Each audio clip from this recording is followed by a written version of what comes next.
my rowdy friends, and welcome to the return of Rowdy Reads.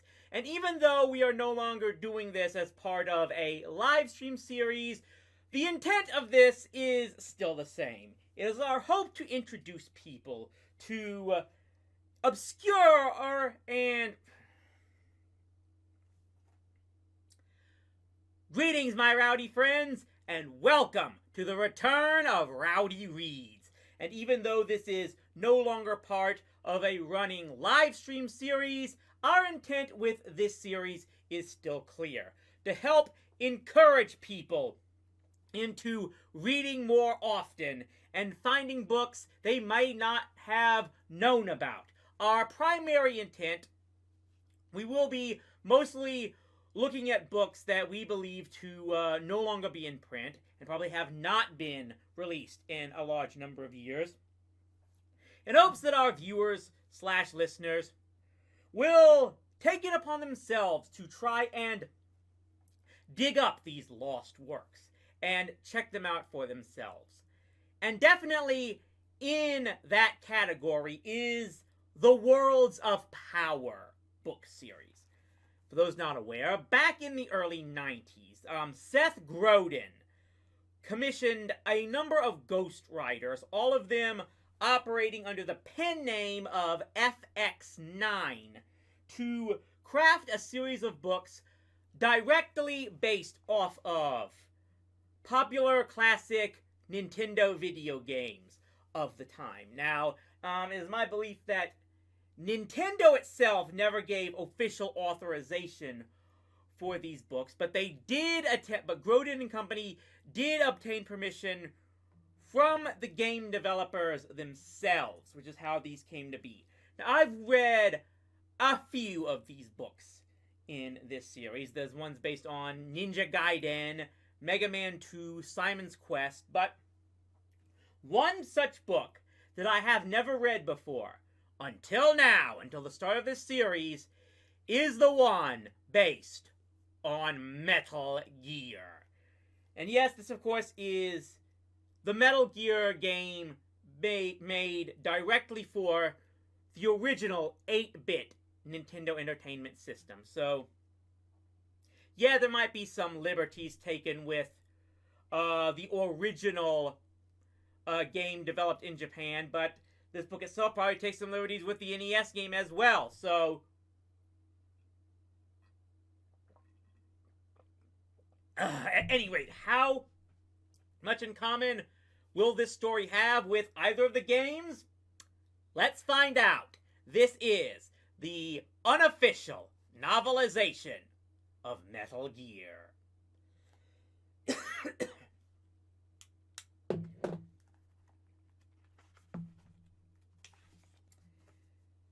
Chapter 1, The Mission. Justin Halley strode purposefully through the underground hallways of Foxhound Command. At age 20, he was the youngest captain to ever serve in the U.S. Marines Special Forces Anti-Terrorist Squad known as the Snake Men.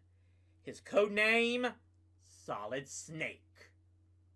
Halley had a lot on his mind. 3 weeks earlier, 15 Snake Men, half the squadron, had been dispatched from their underground training base on a top-secret mission. So far, not a single one of them had returned. Were they dead? Captured? Nobody knew. And none of the remaining Snake Men dared to speak of it out loud. They could only wait and wonder. Now, of the 15 Snake Men left, only Justin Halley had been sent for. The order had come directly from Commander South, head officer of Foxhound Command, the military unit controlling the Snake Men. As Halley entered the command center, he saw that the vast room was empty, except for 3 people. Himself, Foxhound Commander South, and South's brand new second-in-command Lieutenant General West. As usual, Commander South was in combat fatigues, general stars on his shoulders, colorful campaign ribbons and medals pinned to his chest. his camouflage pants tucked into his high-laced boots. A battered old beret with the insignia of the Snake Men was pulled down at an angle on his head. The beret had been with Commander South all the way through his many paratroop missions in Vietnam, and he'd sooner part with his right hand than with that ancient piece of clothing. Lieutenant General West was wearing his dress blue uniform, freshly cleaned and pressed, and so stiff that it could stand at attention all by itself. The spit polish on his black shoes gleamed. West was a by-the-book kind of officer, but he'd improve with time. The Snake Men squad would see to that.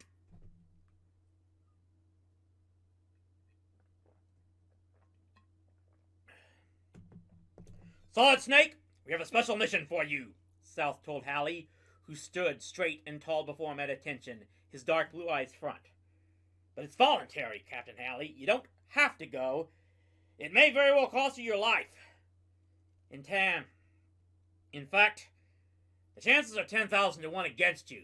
Sir! Justin called out snappily, his gaze never wavering.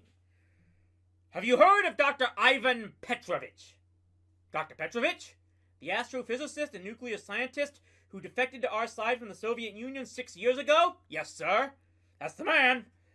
8 months ago he was kidnapped, and he seems to have disappeared off the face of the earth.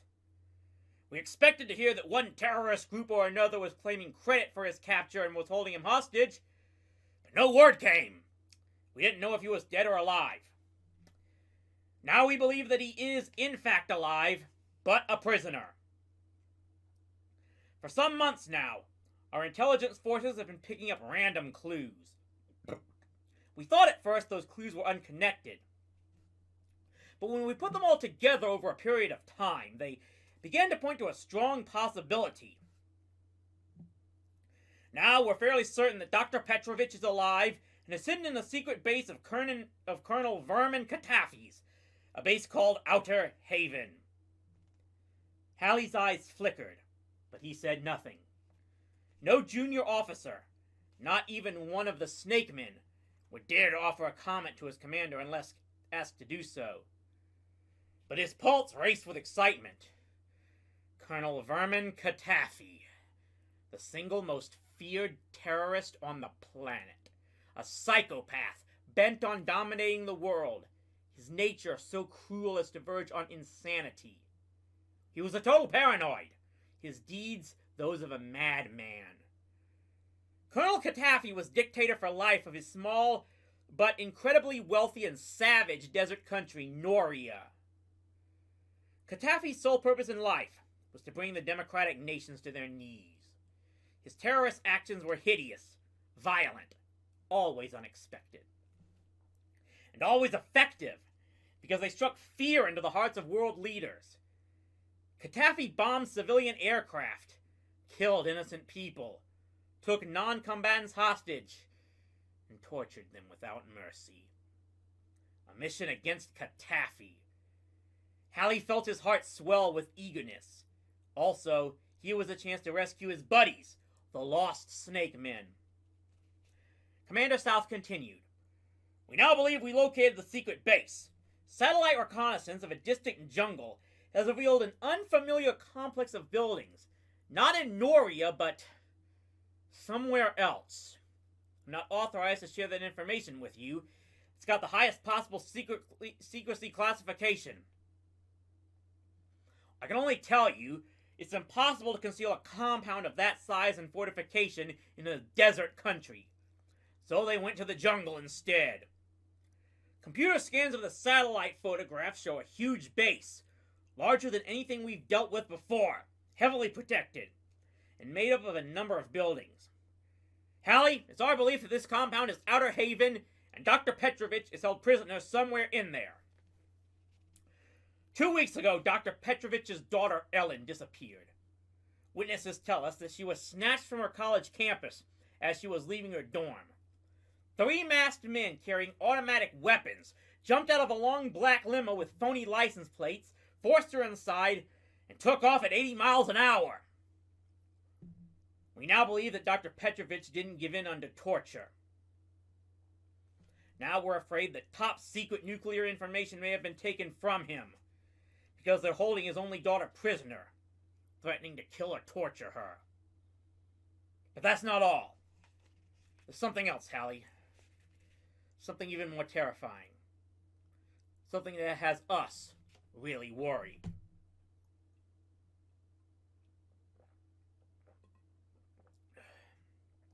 Our intelligence sources have hinted at something called Metal Gear. What Metal Gear is, and when it's scheduled to be launched against us, we don't know. We don't know what it looks like, whether it's airborne, or how it's armed. We don't know how, or even whether it can be disarmed.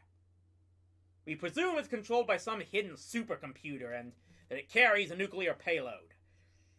But we can't be certain of any of this. Our information is too fragmented and too obscure. All we're sure of is that Metal Gear is the most powerful and evil weapon ever devised. It could destroy our planet and every living thing on it. We've got to stop it before it's too late. Stand easy, Solid Snake. Justin Hallie took a step to the side and locked his hands behind his back. All his attention was focused on Commander South's words.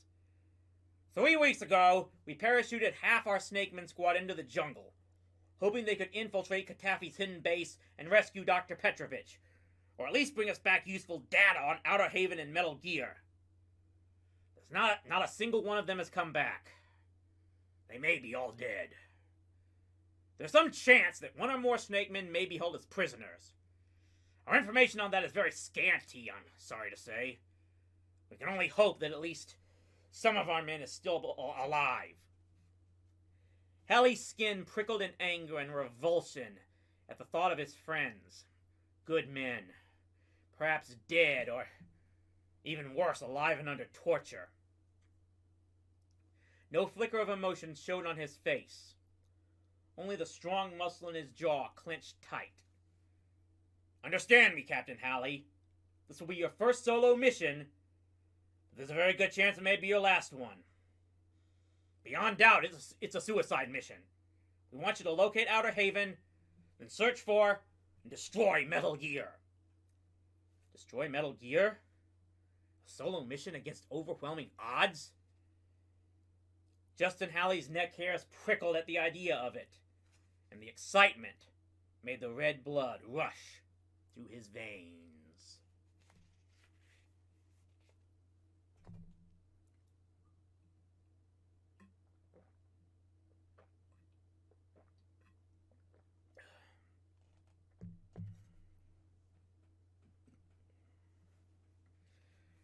We want you to go in alone, continued Commander South, armed with nothing more than a compass.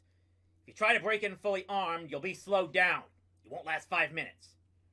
We want you to be a shadow, to slip through unseen. Do you read me? Yes, sir! Every nerve in Hallie's mind and body were on red alert. Whatever weapons or equipment you need, you'll have to find on the spot or make do without. Speed is what's important here. This mission has to be completed within hours of your arriving in Outer Haven. Commander South's stern face and steady gaze told Solid Snake as much as his words did, that this mission was of the utmost importance. Look for a transceiver radio. When you locate it, tune it to Foxhound Command's secret frequency. Then you'll be able to receive our radio transmissions. If you find any snake men alive and held as hostage, set them free. Rescue as many as you can. We'll pick them up later. Be careful. Very careful, Captain Hallie, even when dealing with snake men.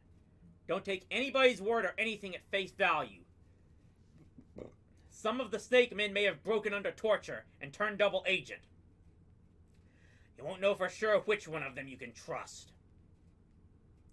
As for Ellen, Dr. Petrovich's daughter, we don't know whether she's alive or dead. If you find her alive, she may be of some help with her father. Try to rescue Dr. Petrovich too, but if you can't, then you'll have to kill him. He's more valuable to the free world dead than alive and in the dangerous hands of Colonel Katafi. Understood? Sir, said Solid Snake. It was understood. In the game of terrorism, the stakes were high and often fatal. The compass you'll be carrying is the latest technology. It will transmit everything you say, and it contains a homing device. We'll be monitoring you constantly on the command center's computer screens. By means of the homing device in your compass, we'll be able to locate your position with pinpoint accuracy and target you to receive the radio transmissions that will give you all the up-to-date information we have. You won't be able to hear us through the compass, so you need to locate that transceiver as quickly as you can.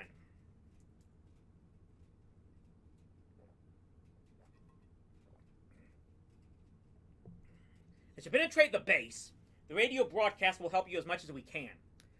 You'll be contacted by our agent, codenamed Diana, on wavelength 12033. She will be your colonel. She may sometimes identify herself as Boss Man. We can't tell you any more on that. Once again, Captain Halley only nodded without speaking. He understood fully the need for secrecy. Once you're in Outer Haven, you're completely on your own, continued Commander South. I can't tell you how the base is fortified or what traps Colonel Katafi and his forces might have set to detect your presence and kill you. You'll have to elude all their traps, deal with their security forces, find our lost Snake Men and Dr. Petrovich, locate which building houses Metal Gear, and somehow destroy the terrible weapon. It's a big job, Solid Snake. Very big job. It's the biggest mission one man has ever been sent on. 15 good Snake Men have already gone in, and not a single one came back. We can't afford to lose the rest of the squad. We're counting on you, and you alone. But the decision has to be yours. We can't order you in there to face almost certain death. Will you do it? Knowing the one chance in a million you have of coming out alive, do you still volunteer? Sir! Yes, sir! Good. You'll leave in an hour, Commander South said, nodding. We haven't a moment to spare. But first, get rid of that uniform you're wearing. South scowled at the crisp olive drab fatigue suit that covered Solid Snake's muscular body. We don't want you wearing or carrying anything that links you to your unit. This mission is top secret. We're issuing you a special camouflage suit. Pick it up at the quartermaster's, put it on, and be back here at 1400 hours. No dog tags. Wear no identification of any kind. Take nothing else with you that might connect you to the Foxhound and the Snake Men, with the exception of this compass. Is that clearly understood? Nothing. Yes, sir! Justin saluted snappily, turned on his heel, and marched out. As the door to the command center closed behind Halley, Commander South sighed deeply and rubbed his hand over his brow. "You think he brought it?" asked General West softly. "Halley, he'll do as he's ordered. He's the best of the Snake Men. Hate to lose him. He's highly trained and qualified. It galls me to have to sacrifice Solid Snake. But that's the way it has to be if we're to stop this madman Katafi and his new infernal deadly weapon Metal Gear. Tell me about the Snake Men. And who are they?" For a fraction of a second, South hesitated. The information on the squad was highly classified, top secret. But West was his new second-in-command, and therefore entitled to be briefed. Codename Snakeman is a unit that doesn't officially exist. You won't find them on any roster in the Pentagon. But somewhere in Utah, in a silo deep underground, a picked elite force of 30 young Marine officers has been undergoing intensive anti-terrorist training. It's a different type of training from anything you've ever imagined, West. In what way? General West asked curiously. In addition to being chosen for their courage, their intelligence, and loyalty, for their incredible physical stamina and coordination, the Snake Men have been taught to survive with their bare hands. They've learned to create equipment and weapons out of nothing more than a hostile terrain. Any kind of terrain, from big city to deepest jungle to driest desert. At the same time, they've been getting top secret training in 21st century weapons that the world believes are still only on drawing boards. I'm proud to say that our Snake Men are trained to handle virtually anything. Most important of all, this unit has been selected for their intelligence and swiftness of mind. The Snake Men have been trained to use their brains to outthink their opposition, to project themselves into the actual mindsets of the enemy, so that they can strike first just like the snake men for which they're named.